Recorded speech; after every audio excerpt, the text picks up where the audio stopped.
मंगलम भगवान विष्णु मंगलम गरुड़ध्वज मंगलम पुंडरीकाक्ष मंगलम तनोहरि सर्वरूपमयी देवी सर्वं देवीमयं जगत् अतोऽहं विश्वरूपा तां नमामि परमेश्वरी अखण्डमण्डलाकारं व्याप्तं येन चराचरं तत्पदं दर्शितं येन तस्मै श्री गुरुवे नमः। कल हम लोगों ने गुरु जी का ज्ञानोपदेश सुना, फिर से उसको दोहराते हैं। स्वदेहे शोभनं संतं पुरुषाख्यं च समन्तं किं मूर्खशून्यमात्मानं देहातीतं करोषि भो। रे मूर्ख, अपने शरीर में पुरुष नामक सुंदर देहाती, पुरुष नामक सुंदर देहाती और शास्त्र सम्मत आत्मा के रहते हुए भी तो उसे शून्य रूप क्यों करता है? उसको तू क्यों नहीं स्मरण करता?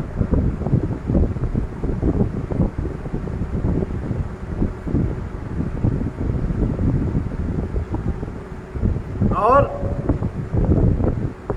अपने शरीर में, शरीर का जो आधार है पुरुष, वो देहातीत तत्व है, उसको तू क्यों नहीं समझता? बाहर से जो प्रकार है वस्तु व्यक्ति का, उसी में तू खोया रहता है, उसी को नाना प्रकार से मंडित करता रहता है। देहातीत को क्यों नहीं खोजता? जो शास्त्र सम्मत है उस आत्मा के रहते हुए भी तू उसको शून्य रूप क्यों मानता? स्वात्मानं शृणु मूर्ख त्वं श्रुत्या युक्त्या च पुरुषं देहातीतं सदाकारं दुर्दर्शं भवादृशैः। ये जो रे मूर्ख, जो तुझ जैसे लोगों को बड़ी कठिनता से दिखलाई पड़ता है, बहुत कठिनता है देखने, जो बहुत कठिनता से दिखलाई पड़ता है,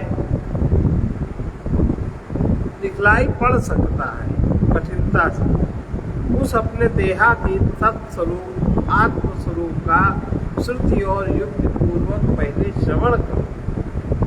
उसको पहले सुनने वाले ढूंढो, कौन सुनाएगा उसके विषय में? तुम्हें वो अनुभव होगा जब तुम उसके विषय में सुनोगे, और उसको तुम्हें सुनाने वाला कौन मिलेगा? क्योंकि चारों तरफ तो कथा, चारों तरफ तो भागवत, चारों तरफ तो राधे राधे, चारों तरफ तो कितनी कितनी समस्याएं, इसको कहने कौन बैठता है? और इसको सुनने में तुम्हारा समय लगेगा। किसी को अपने देह सेवा से ही फुर्सत नहीं है, तो आत्मदेव की सेवा के लिए कौन आगे होगा? अब इसकी पहचान कैसे करोगे? इसको इस देह में, ये जो देहातीत तत्व है, तुझे बड़ी कठिनाई से दिखलाई पड़ सकता है। वो देहातीत सत्व स्वरूप आत्म पुरुष का श्रुति और युक्ति पूर्वक श्रवण करना। श्रुति माने जो वेद में कहा है, और युक्ति उसको जिसने समझ लिया और फिर वो अपनी ओर से जिसको अनुभव हो गया वो जो उसको बताएगा, ऐसा व्यक्ति। अहं शब्देन विख्याता एक एव स्थितः परः स्थूल स्थूलस्वत्तेन गतां प्राप्तः स्थूलत्वेन गतां प्राप्तः कथं स्यादेह कः पुमान् कथं स्यादेह कः पुमान्। ये जो अहंग माने ये जो मैं शब्द से जो प्रसिद्ध है, मैं यानी क्या? मैं कोई वस्तु नहीं, मैं कोई पदार्थ नहीं, मैं नाम का कोई व्यक्ति नहीं, लेकिन फिर भी सब तरफ से जो मैं की ध्वनि होती है, ये अहं शब्द से प्रसिद्ध जो परात्मा है एकमात्र स्थित है। बाकी कोई दूसरा तत्व स्थित नहीं है, सब चलायमान। स्थित केवल उसी एकमात्र अहम पद की है, अर्थात वो अनेक तत्वों का संघात नहीं है। फिर जो स्थूल है, जो दिखाई पड़ता है, जो दृश्य है, और अनेक भावों को जो प्राप्त हो रहा है, अनेक परिवर्तन को जो प्राप्त हो रहा है, अनेक भावों की उसमें प्रतीति हो रही है, वो देव भला पुरुष कैसे जो क्षण क्षण बदलने वाला है, क्षण क्षण जिसमें परिवर्तन है, अनेक भाव से भावित होता है।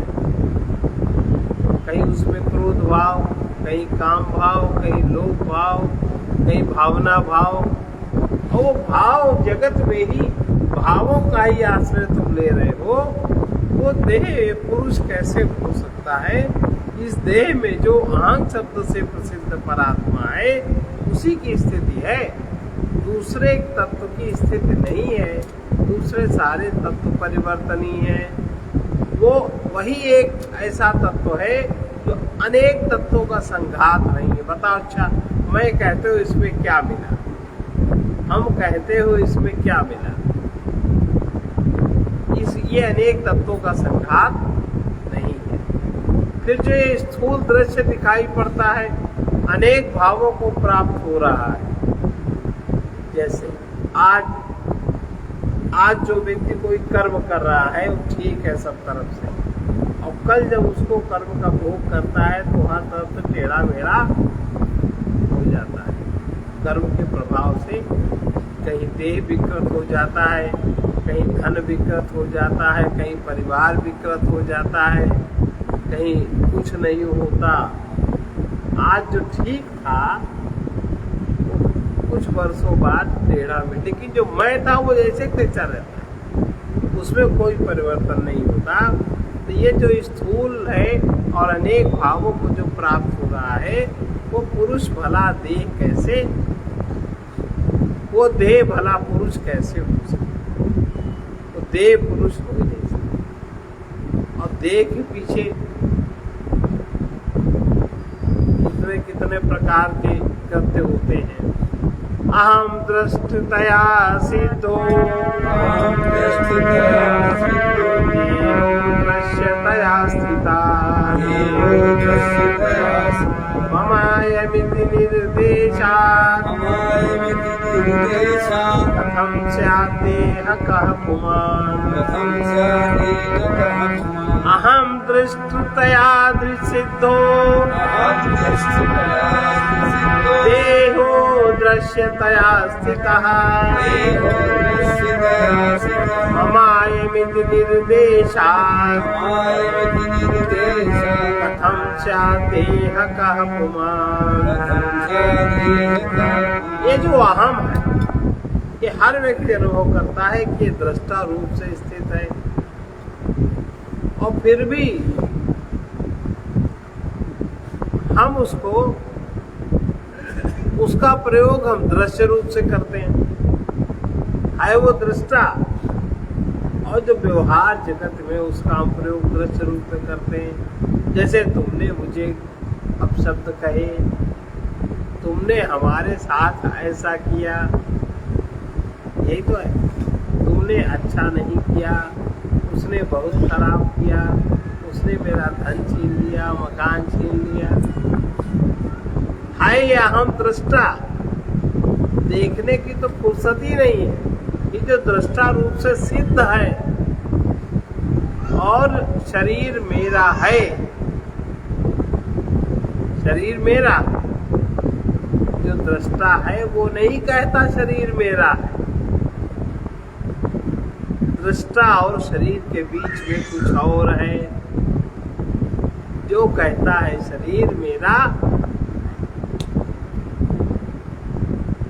कल कहा था, अपने को कहीं रख देने पर अहम बन जाता है, अपने में कुछ रख लेने पर मम बन जाता है, मेरा। तो ये जो अहम है ये दृष्टा रूप से सिद्ध है, ये हमेशा दृष्टा ही रहता है। लेकिन और शरीर मेरा है ऐसा कहा जाने के कारण दृश्य रूप से स्थित है। ये जो शरीर है जो मेरा है, जो ऐसा कहा जाता है शरीर मेरा है, ये दृश्य रूप से स्थित है। और जो अहम है ये दृष्टा रूप से स्थित है। फिर यह देह पुरुष कैसे हो? साफ साफ फर्क है। ये तो दृष्टा रूप से स्थित है अहम, और जो शरीर है वो मेरा है ऐसा कहा जाता है। ऐसा कहा जाने के कारण इसको दृश्य रूप से स्थित समझिए। ये दृश्य है वो दृष्टा है, दोनों में कितनी दूरी है। फिर ये देह पुरुष कैसे हो सकता है? और फिर भी हम जब व्यवहार करते हैं तो व्यवहार में बोलते हैं तुमने हमारा ऐसा किया, तुमने हमारा वैसा किया। बड़ी मुश्किल बात। अहं विकारहीनस्तु देहो नित्यं विकारवान्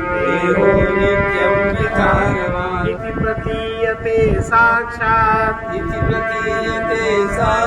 कथं स्यात् देहकः पुमान्। ये जो अहम कहा जाता है उसमें कोई विकार नहीं है। जब कोई विकार नहीं है तब भी हम कहते हैं हमारा बहुत नुकसान हो गया, हमको गुस्सा मत दिला, नहीं अभी क्या से क्या हो जाए, है ना। बातचीत ऐसे होती है। हम नहीं आपका कहना मानते, आप हमारा क्या करें। हम अपने हिसाब से चलते हैं, हम अपने हिसाब से जीते हैं, हम अपनी बुद्धि लगाते हैं। ये जो अहंग है, मैं ऐसा नहीं करूंगी या मैं ऐसा नहीं करूंगा, ये तो विकार रहित है, इसमें कोई भी विकार नहीं है। और ये देह सर्वदा विकारमान है, ये विकार से रहित नहीं है।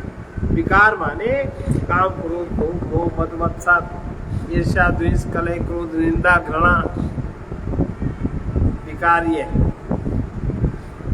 इसलिए अहंग विकार रहित है, देह विकार,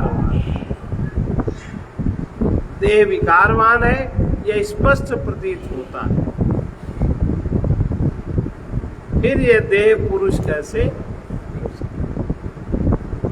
देह पुरुष कभी नहीं हो सकता। लेकिन हमने पुरुष में देह को स्वीकार कर लिया और वो अहंग उसी को मम को ही मैं मानने लगा। तो अहंग में कोई विकार नहीं है, शुद्ध है, निर्मल है, निश्चल है, अनंत, अजर, अमर है, नित्य मुक्त है, अच्युत है। लेकिन देह सर्वदा विकारवान है, ये स्पष्ट प्रतीत होता है। फिर ये देह पुरुष कैसे हो सकता? अर्थात देह पुरुष कभी नहीं हो सकता। और समाज में मान्यता ये है कि मैं पुरुष हूं, देह को ही पुरुष कह के माना जाता है। यस्मात् परमिति श्रुत्या तया पुरुष लक्षणम् विनिर्णीतं विमूढेन कथं स्यात् देहकः पुमान्। यस्मात् परमिति श्रुत्या तथा पुरुष लक्षणम् विनिर्णीतं विमूढेन कथं स्यात् देहकः पुमान्। चतुर्मनुष्यों ने पुरुष का लक्षण, जो चतुर लोग थे उन्होंने पुरुष का लक्षण यस्मात् परम, श्रुति में जो यस्मात् परम एक मंत्र है। वो मंत्र इस प्रकार है, यस्मात् परम न परमस्ति, यस्मात् परं न परमस्ति, किंचित् यस्मात् प्रियो न ज्यायोऽस्ति कश्चित्, किंचित् तस्मात् प्रियो न जायेत् कश्चित्। वृक्षैव स्तब्धो दिवि तिष्ठेत, दिवि स्तब्धो दिवि तिष्ठेत, कस्तेनेदं पूर्णपुरुषेण सर्वं, कस्तेनेदं पूर्णपुरुषेण सर्वं। ये जिससे परे आपर अणु और दीर्घ कुछ भी नहीं है, और जो एक ही दिव्य धाम में वृक्ष के समान निष्काम भाव से स्थित है, उस पुरुष से ही यह संपूर्ण विश्व व्याप्त है। उसको कहते हैं यस्मात् परमिति, उसके अलावा और कुछ भी नहीं। तो इत्यादि सूत्र ने निश्चित किया कि उसके अलावा कुछ और है ही नहीं। यस्मात् परमिति, उसके अलावा कुछ है नहीं, जो है सो वही है। फिर भला ये देह पुरुष कैसे, हम पुरुष, फिर ये देह पुरुष कैसे हो सकता है। सर्वं पुरुषैवेति, सूक्ते पुरुष संहिते, अप्युच्यते यतः श्रुत्या, कथं स्यात् देहः कः पुमान्। जबकि श्रुति ने पुरुष सूक्त में ये भी कहा है सब कुछ पुरुष ही है, सब कुछ चैतन्य ही है, सब कुछ आत्मा ही है, तो फिर यह देह भला पुरुष कैसे हो सकता है। ये जो देह में आदि आबादी वाले लोग जो अपने को पुरुष पुरुष कहते हैं, ये लोग कैसे कहते हैं ना, अपने को सब पुरुष मानते हैं, तो ये फिर ये देह पुरुष कैसे हो सकता है। देह तो कहीं से भी पुरुष नहीं है।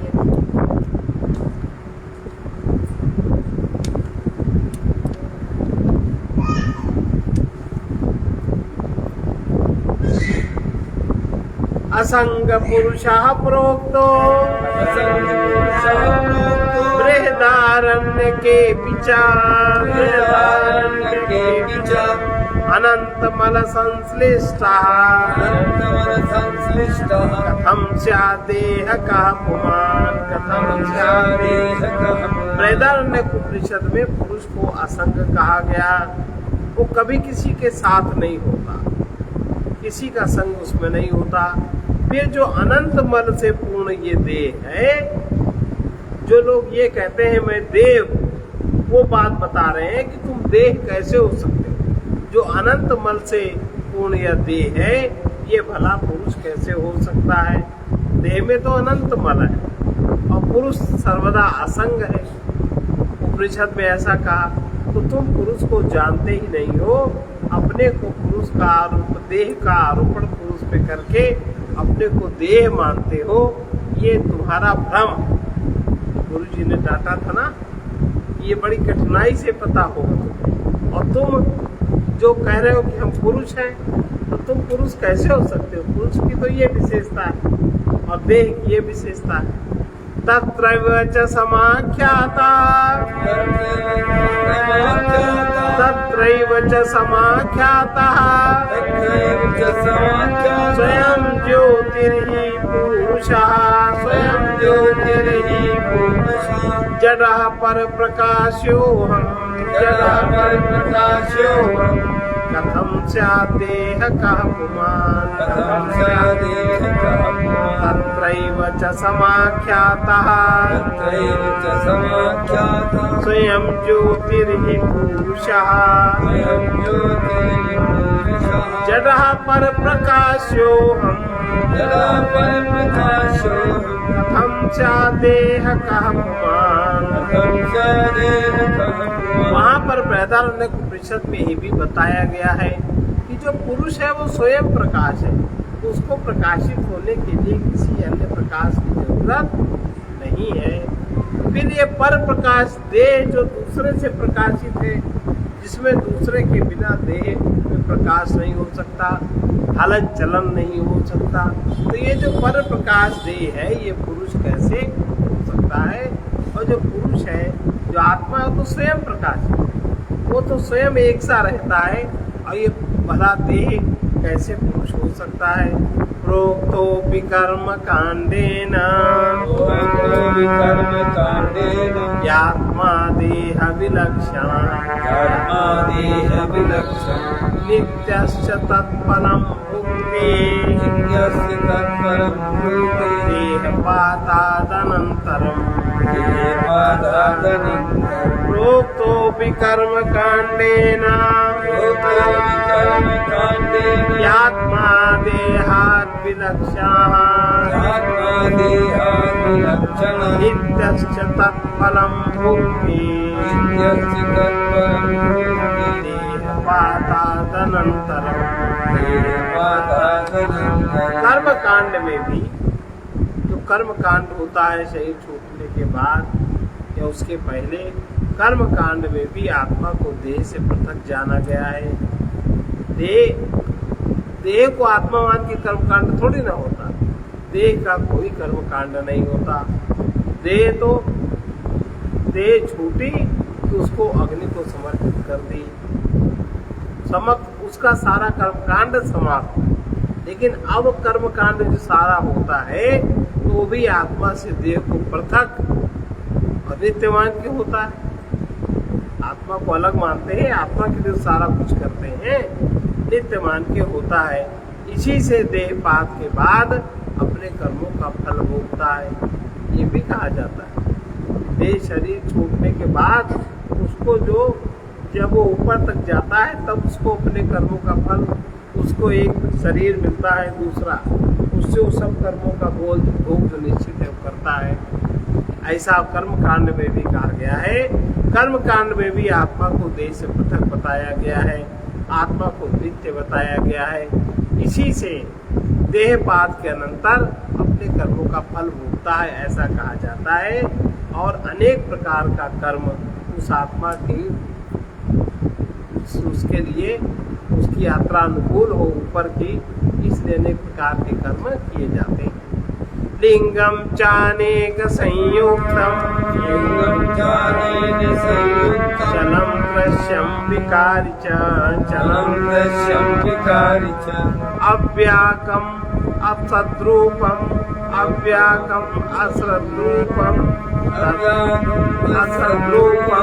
तत्कथं स्यात् पुमानयम् लिंगम चानेक संयुक्तम चलम दृश्यम विकारी च अव्याकम असद्रूपम तत्कथं स्यात् पुमानयम्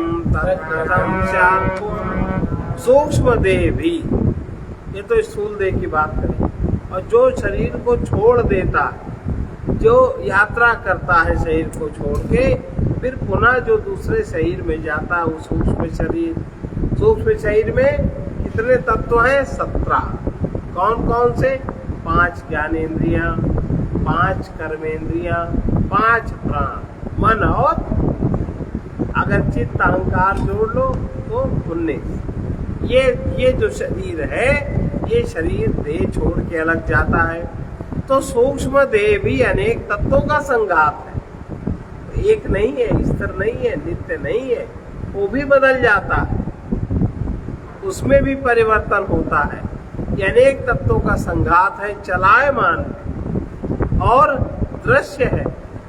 आत्मा के द्वारा ये दृश्य है, पुरुष के द्वारा ये दृश्य है। विकार इसमें उत्पन्न होता है क्योंकि मन है, मन ही तो कामी क्रोधी लोभी मोही होता है, मन में ही तो सब कुछ चीजें होती है।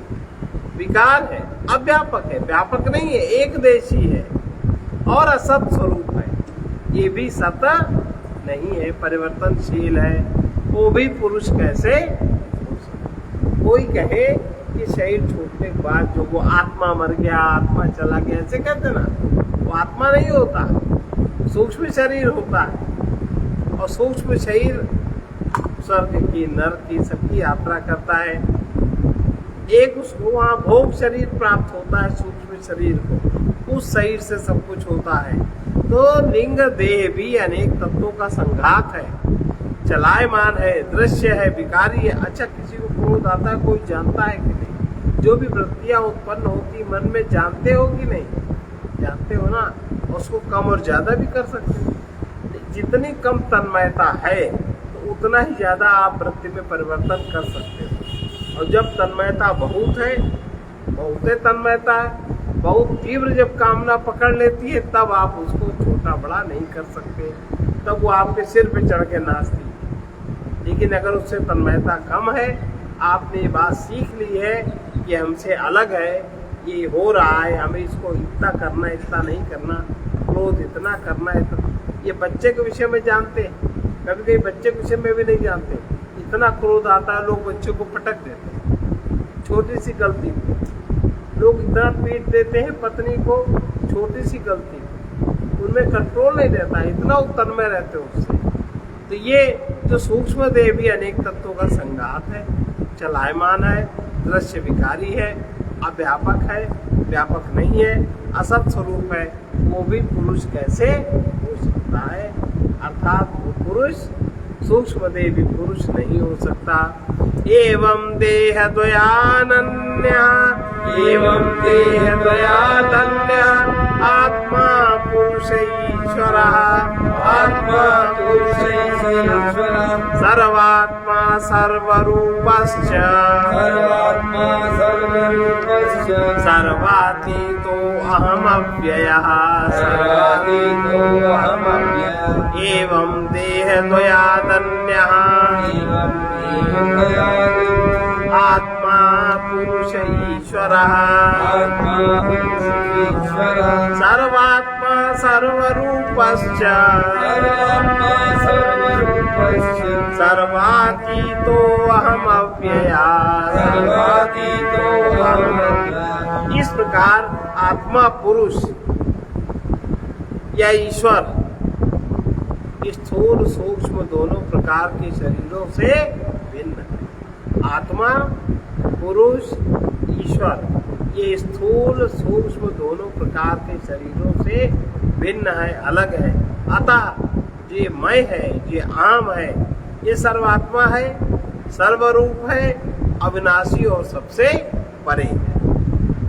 ऐसा समझना चाहिए, ताकि तुम अपने को देह को पुरुष कह रहे हो। ये गुरु जी का उपदेश है, कल उनका उपदेश है। ये जो द्वैत तुम्हारी मान्यता है, ये मिथ्या किस प्रकार है? आज इतना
मिलता है बड़े भाग्य से सत्संग में समा, मिलता है बड़े भाग्य से सत्संग में समागम।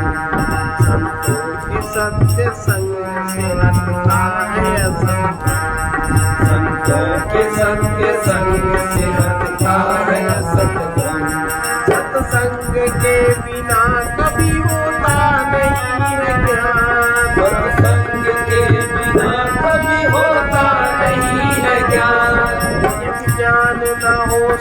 जगह रहता नहीं है ध्यान। यदि ज्ञान न हो सच्चित रहता नहीं है ध्यान। बिन ध्यान के मिलते नहीं है प्रेम में भगवान। ज्ञान के मिलते नहीं है प्रेम में भगवान। भगवान बिना जीव का होता नहीं है ध्यान। भगवान बिना जीव का होता नहीं कल्याण। सत्संग के सुयोग से मिटता है मोहतम। सत्संग के सुयोग से मिटता है मोहतम। मिटता है बड़े भाग्य से सत्संग समागम। मिलता है बड़े भाग्य से सत्संग समागम। संतों के सत्य संग से हटता है संतों।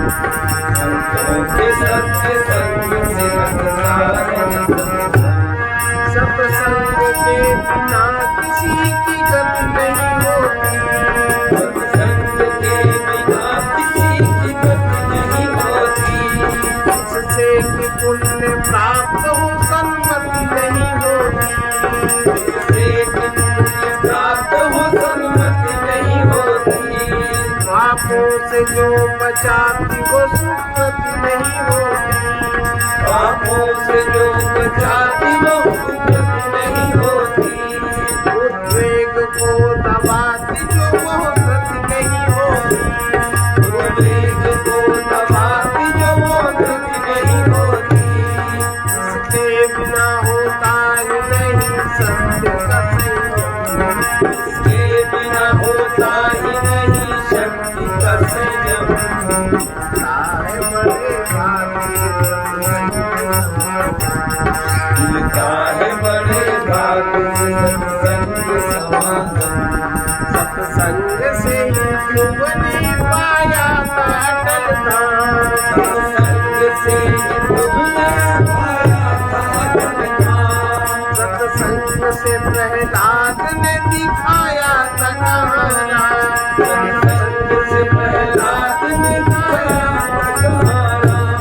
प्रहलाद ने इससे ही दिखाया था कहाना। प्रहलाद ने इससे ही दिखाया था कहाना। सत्संग से ही पांडवों के दुख मिटे तमाम। सत्संग से ही पांडवों के दुख मिटे तमाम। सत्संग से बन जाते हैं बिगड़े हुए सब काम। सत्संग से बन जाते हैं बिगड़े हुए सब काम। सत्संग से सुधर गए लाखों महान। सत्संग से सुधर गए लाखों महाजन। सारे बड़े भाग्य मिलता है बड़े भाग्य से सत्संग समागम। के सत्य संग से हटता है संयम। संतों के सत्य संग से हटता है संयम। इसके बिना कितने ही शक्ति शांति को रहे। इसके बिना कितने ही शक्ति शांति हो रहे। इस मोहमयी नींद में लाखों है सो रहे। इस मोहमयी नींद में लाखों है सो रहे। जो लगते वे सत्संग से महान हो रहे। जो लगते वे सत्संग से महान हो रहे। जो मलिन थे वो इससे ही निजमल को हो रहे। जो मलिन थे वो इससे ही निजमल को धो रहे। मिलती है पथिक को यही पे शांति मनोरम। मिलती है पथिक को यहीं पे शांति मनोरम। सारे बड़े भाग्य से मिलता है बड़े भाग्य से सत्संग समागम। सत्य संग से हटता है संयम। संतों के सत्य संग से हटता है संयम। बड़े भाग्य से मिलता है बड़े भाग्य से सत्संग। सर्वे भवन्तु सुखिनः।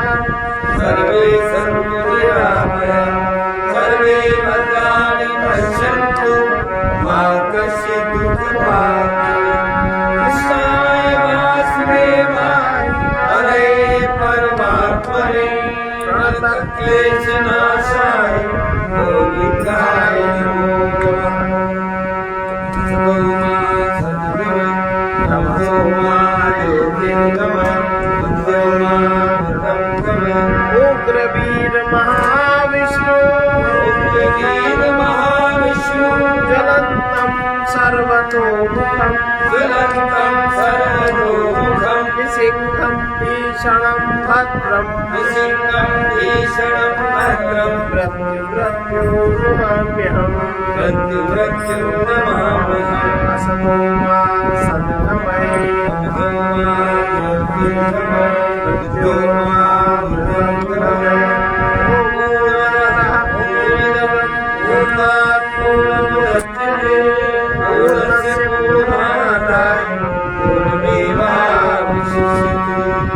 शांति शांति शांति।